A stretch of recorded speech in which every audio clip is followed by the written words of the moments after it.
Mesdames et messieurs, bonsoir et bienvenue si vous nous rejoignez sur ce plateau de la télévision Moutetesi dans notre rendez-vous quotidien Redevable. Une émission qui vous parvient chaque mardi et jeudi de 19h juste à 19h30 chez vous. Nous parlons des sujets d'actualité politique, économique et socio-culturelle. Au menu de ce soir, l'engagement politique des acteurs de la société civile. Voilà de quoi nous allons parler ce soir avec notre invité du jour, M. Josué Walaï, qui, ce n'est pas la première fois pour lui d'arriver sur ce plateau et ce n'est certainement pas la dernière fois. Bonsoir Monsieur Josué. Bonsoir. Merci d'avoir répondu présent à notre invitation ce soir. Alors, on va directement commencer. Pourquoi? La question c'est pourquoi est-ce qu'on est en train d'observer depuis longtemps une certaine inclinaison des acteurs de la société civile à intégrer la vie politique, généralement quand ils ont acquis une certaine notoriété au niveau de la communauté? Bonsoir d'abord à nos fidèles téléspectateurs. Je crois bien que c'est le résultat plutôt d'une lutte acharnée qui est en train de se manifester maintenant dans les cœurs de certains acteurs de la société civile. Mais on ne peut pas quand même dire que c'est juste le résultat d'un combat ou soit la conclusion d'un combat. Et pour certains, oui, et pour d'autres, non. Et pour d'autres, peut-être, c'est pour d'autres intérêts. Et donc, la plus grande motivation, par exemple, pour certains acteurs, d'intégrer pas le monde politique comme vous le croyez, mais plutôt de porter leur candidature, par exemple, à certains niveaux ou soit à certains postes, c'est juste parce qu'ils pensent que c'est là qu'ils travaillent et ne sont pas à la hauteur. Ils ont prouvé à suffisance leur incompétence et qu'il est grand temps que nous puissions avoir au moins de vrais acteurs. Il ne suffit pas seulement d'être une très bonne personne qui sait très bien critiquer. Il ne suffit pas seulement de critiquer à l'extérieur. Il est beaucoup plus important également de prendre le poste de responsabilité et d'attendre également des critiques des autres.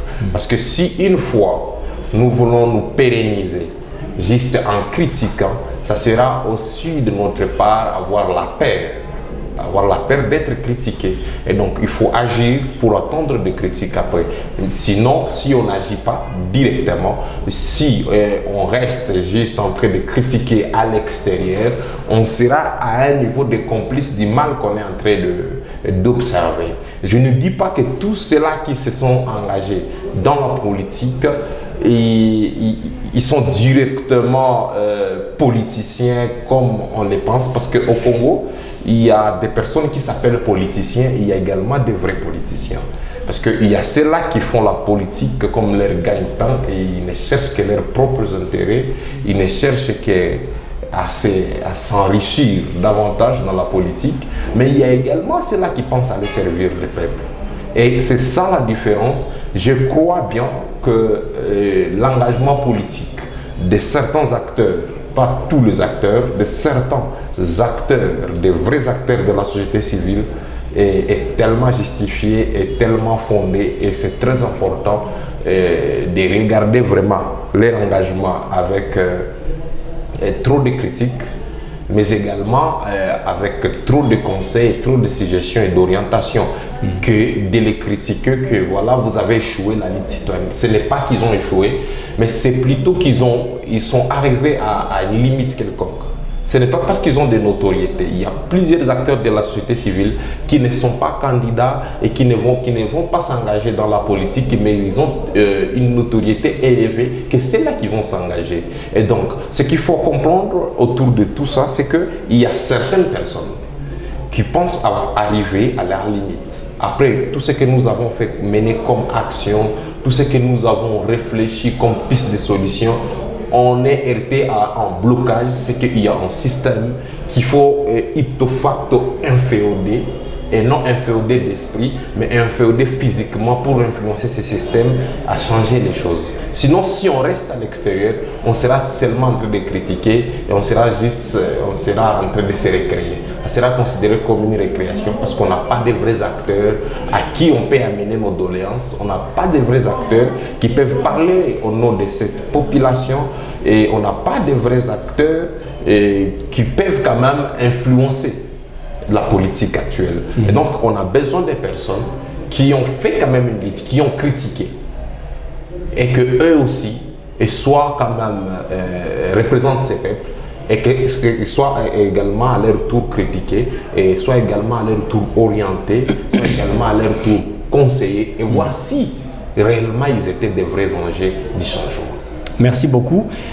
Est-ce qu'on va dire que nous avons en tout cas un peu d'expérience dans ce domaine-là? Nous avons vu des gens qui se sont désengagés de la société civile, enfin disons, comprenez ça dans ce terme, qui se sont engagés dans la société politique et qui finalement se sont retrouvés absorbés par le système qui existe déjà, parce qu'effectivement c'est pas facile de modifier tout un système qui existait depuis des décennies.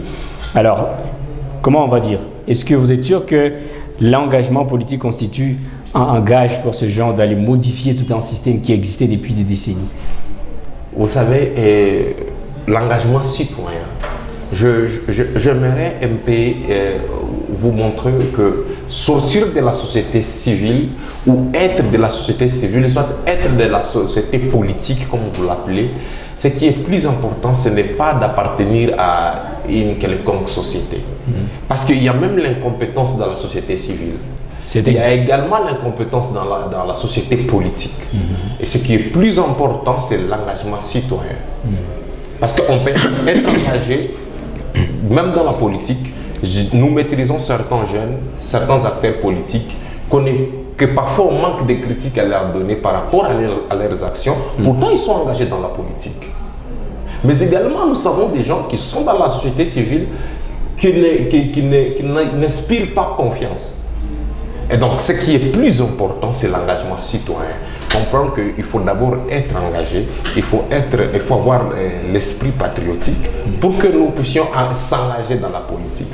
Pour moi, le monde politique, ou soit la société politique, n'exclut pas, ou soit n'enlève pas à une personne l'engagement citoyen. Le mal, c'est que nos politiciens nous ont prouvé qu'on peut être engagé maintenant et lorsqu'on entre dans la politique, on devient directement désengagé. Mais ce qui est plus important, c'est qu'il y a des gens qui sont prêts à s'engager politiquement, mais rester très engagés et à la citoyenneté responsable. Et c'est ce qui est plus important dans tout ça. Nous savons très bien certains acteurs de la société civile qui se sont bâtis et qui ont prouvé à cette population de la RDC, les peuples congolais, ils ont prouvé l'amour pour ces pays. Ils ont montré combien ils ont aimé ces pays.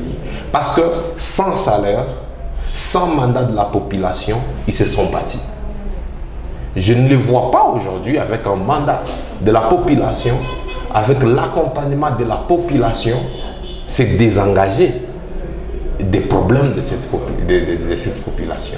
Donc, ce qui est très important, il faut comprendre qu'il y a certaines personnes qui sont dans la politique parce qu'ils ont des parents politiciens, nous le savons. On est en train de voir certains fils de certaines personnalités politiques qui se sont engagées aujourd'hui dans la politique, ils sont candidats, de petits frères de certaines, juste parce qu'on est petit frère d'un politicien, on devient également candidat, juste parce qu'on est grand frère d'une personne, on devient candidat, et c'est ce qui tue le pays. Nous devons prouver à la face du monde, montrer à tout le monde qu'on ne devient pas politicien parce qu'on est fils d'un politicien. Et c'est ce qu'aujourd'hui nous sommes en train de vivre avec l'actuel président. Il est aujourd'hui président parce qu'un jour il a été fils d'un opposant. Et c'est en fait cette action-là de considérer l'homme politique comme quelqu'un, un fruit d'un autre homme politique, c'est ce que tue. Je me suis dit, moi personnellement, qu'il est très important que nous puissions revoir la politique congolaise. Et qu'il n'est pas important seulement d'intégrer un parti politique d'une autorité quelconque morale pour être politicien. Et je me suis dit, moi, même si je m'engage un jour dans la politique, je ne peux pas d'abord intégrer un parti politique. Je pense qu'il est très important de comprendre que plusieurs partis politiques, on a plus de 900 aujourd'hui, plus de 900 partis politiques en RDC, ce n'est pas vraiment le changement qu'ils sont en train de chercher. Ce n'est pas vraiment qu'ils ont vu d'autres partis échouer, qui veulent apporter quelque chose de nouveau. Mais ce qui est important de comprendre, qu'on a besoin d'une nouvelle personne. Un homme, l'homme congolais, intelligent, qui aime le Congo et qui pense, qui repense également à la lutte citoyenne. Et non des personnes qui s'engagent dans la politique pour chercher l'argent, qui s'engagent dans la politique parce que leurs parents ont été politiciens, qui s'engagent dans la politique parce qu'ils n'ont rien à faire. Parce que vous allez comprendre, avec notre société aujourd'hui, il y a plusieurs personnes moins intelligentes. Donc la classe, et je ne vais pas les appeler des abrutis, mais à un niveau, il y a une classe d'abrutis qui s'engage dans la politique. Et la classe élite, les professeurs, les hommes intelligents du pays, ils sont dans des ONG, ils sont parfois recteurs à l'extérieur. Et vous allez comprendre à un niveau qu'il y a la classe élite qui a failli à sa responsabilité.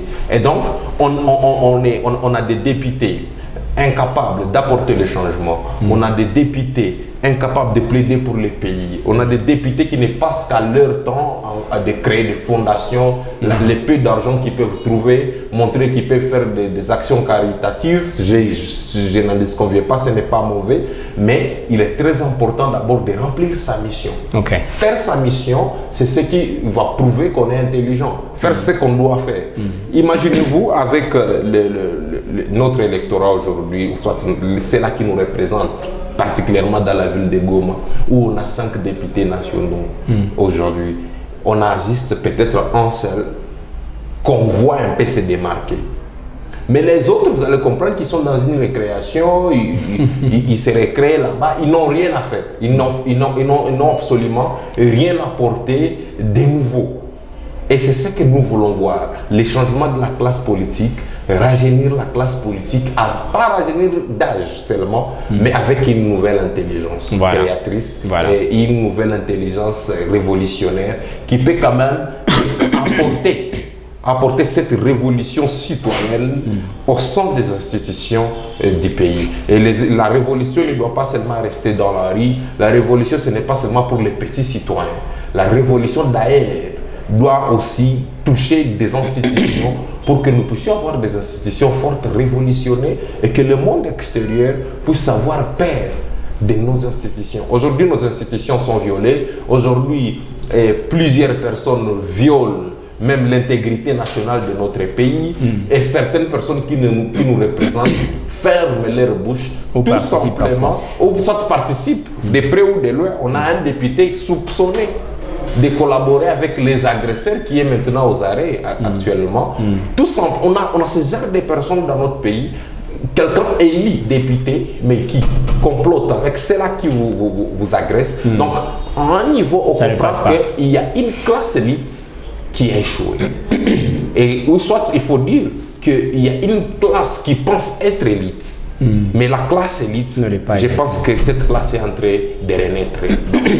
Revenons maintenant à l'activité des mouvements, par exemple, de la société civile.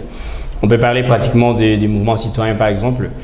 Il y a aujourd'hui de plus en plus, enfin, il y a des fortes chances qu'il y ait beaucoup de gens qui vont se représenter aux élections provinciales qui proviennent des mouvements citoyens et de la société civile. La question serait de savoir pourquoi est-ce que ces gens vont s'engager de façon individuelle au lieu de se liguer pour maximiser les chances de réussite, par exemple. Pourquoi est-ce que les gens ne peuvent pas venir ensemble et présenter leur candidature, une candidature unique, ou alors des candidatures qui ont plus de chances, 2 ou 3 personnes qui ont plus de chances de réussir? Pourquoi les gens veulent y aller en solo? Ça ne démontre pas un certain manque d'organisation et de coordination au sein de la société civile même? Non. En fait, à un niveau, ce qu'il est très important de comprendre, c'est qu'à un niveau, ça peut paraître comme du désordre. Mais aussi à un niveau... C'est du désordre. À un niveau, c'est la prudence. Donc tout dépend de la structure dont la personne, les citoyens qui veulent postulé comme par exemple député national, provincial, et vient de sortir. Donc, je prends l'exemple du mouvement, par exemple, citoyen Filimbi, par exemple, où une personne peut s'engager, par exemple, dans la politique et ne pas engager leur mouvement. Oui. C'est que le mouvement citoyen doit rester. Les mouvements citoyens resteront. Ce n'est qu'une personne peut s'engager dans la politique, mais n'engage pas les mouvements citoyens. Ça, il faut comprendre. Sauf la bénédiction de certains mouvements citoyens est très importante, parce que si une fois, personnellement, par exemple, moi je me dis je m'engage, alors que certains collègues avec qui nous avons combattu ensemble et ils ne sont pas d'accord avec moi, je serai mal parti. Voilà. Mais il est très important, il est très important de comprendre qu'il y a un langage politique autour de tout ça. Le langage politique, c'est que ils veulent montrer à la population que ces jeunes-là qui sont en train de venir, ils sont désorganisés et ils sont nombreux. Mais en réalité, si je peux donner par exemple l'exemple de la ville de Goma, ils ne sont pas nombreux. Pour ton information, pour la ville de Goma, sur ce que je sais et toutes les informations que j'ai, des personnes qui vont venir des mouvements citoyens, ils ne sont que 4. De tous les mouvements citoyens? Tous les mouvements citoyens. On va dire que vous avez coordonné des réunions où vous avez sélectionné des gens. Les réunions. Comment vous avez ces données? Moi, personnellement, vous le tenez d'où ces données? En fait, jusqu'à maintenant, je fais partie d'un mouvement citoyen et donc je maîtrise les contours de tout ce qui se passe et j'ai des informations. Il y a certains qui se sont prononcés au niveau national où je sais qu'il y a 2 candidats. Je sais également qu'il y a 2 candidats au niveau provincial. Et ces 4 d'autres personnes qui vont venir, ils peuvent venir, oui, je n'en disconviens pas, mais quels sont ces mouvements, ou ils sortent de quel mouvement citoyen? On ne sait pas dire. Aujourd'hui, mais ces personnes peuvent toujours venir de la société civile, même si ce n'est pas forcément d'un mouvement citoyen. Voilà, j'ai parlé des mouvements citoyens d'abord. Oui.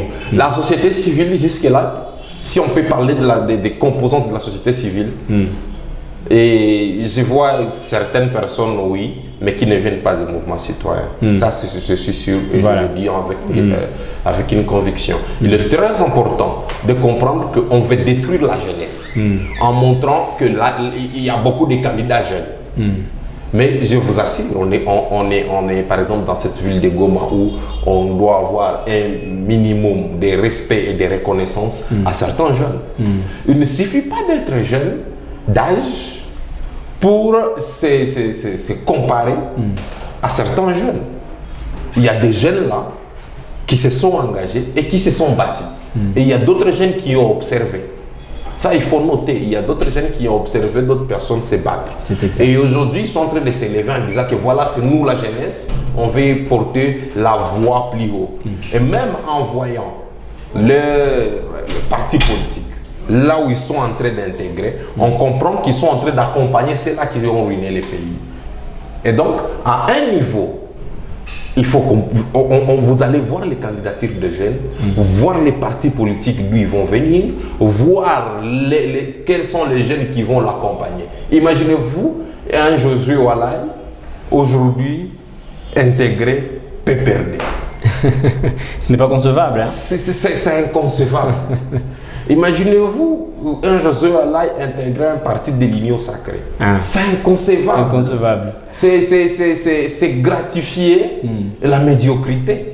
Et donc, il est très important de comprendre que moi, je préfère, s'il faut intégrer un parti politique pour avoir un siège, je préfère intégrer un parti politique avec des personnes qu'on partage les mêmes valeurs.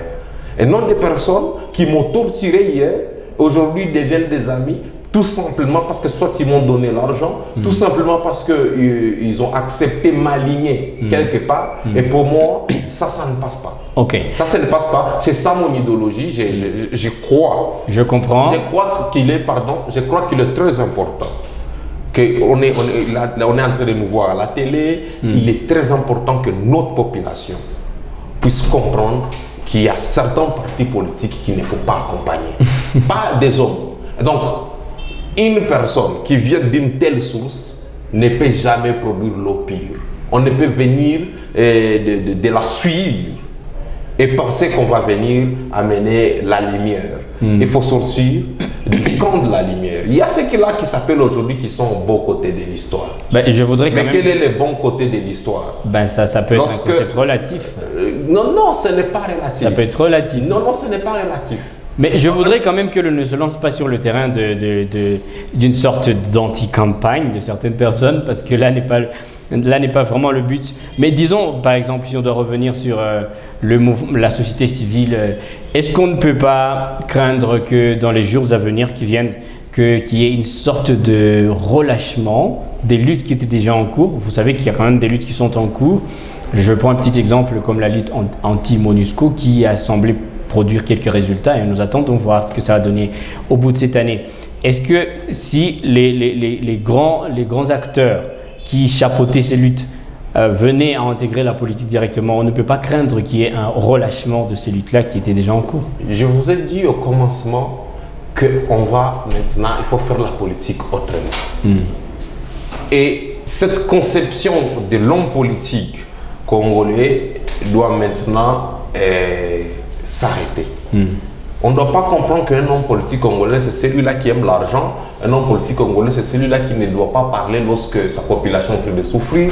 Un homme politique congolais, c'est uniquement celui-là qui se bat pour des postes. Il y a des Français que nous allons bientôt écouter. La politique est dynamique, donc si tu me vois... Non, il est temps que notre population, parce que l'émission doit également être pédagogique. Ce n'est pas qu'on est en train de faire de l'anti-campagne. L'émission est pédagogique, mais également l'émission doit également informer les gens. Ouais. Et que cette population de la RDC, notre population, nous tous nous devons comprendre qu'il y a ceux-là qui ont ruiné le pays. Peu importe le discours, peu importe la manière dont ils vont venir changer les choses, il y a ceux-là qui ont ruiné le pays. Il y a ceux-là qui ont pillé le pays. Il y a ceux-là qui ont braqué le pays. Il y a ceux-là qui ont escroqué les pays. Il y a ceux-là qui ont escroqué les paisibles citoyens, par exemple avec la question des rames. Par exemple, aujourd'hui, les procès de 100 jours, est-ce que nous avons déjà les maisons préfabriquées? Il y a beaucoup de choses, si j'ai commencé à citer, c'est beaucoup. Oui. Et quelqu'un ne peut pas venir de cette famille essuyée politiquement et penser que cette personne vient nous apporter les changements. Mais ça existe le concept de repenti. Je crois. Repenti politique. Je crois. Ça, ce sont des phrases. C'est ce que d'autres personnes, les Quinois, disent en français. Donc, en réalité, c'est juste des expressions. Mais la lutte citoyenne, le patriotisme, c'est dans l'esprit, c'est dans les cœurs. Et ces gens-là, qui vont intégrer la politique. Il y a certaines personnes avec qui moi personnellement j'ai partagé un même combat et je sais très bien que si cette personne peut devenir aujourd'hui député, je sais qu'il sera en train de se battre aux côtés de la population. Et c'est ce qui est très important. Parce qu'on ne peut pas être déçu. Vous savez, nos politiciens, ils sont en train de plonger notre population dans le désespoir. Et la population vote. Il y a aujourd'hui des langages, bon, on va aussi leur donner du devoir tout simplement, bon, qui partent aussi manger. Donc la population est dans le désespoir. On ne vote pas pour que ces gens-là partent au mangeoir. Mais il est très important de voter pour que cette personne-là te représente et de comprendre que cette personne-là, même si cette personne te représente, mais cette personne-là ne te remplace pas.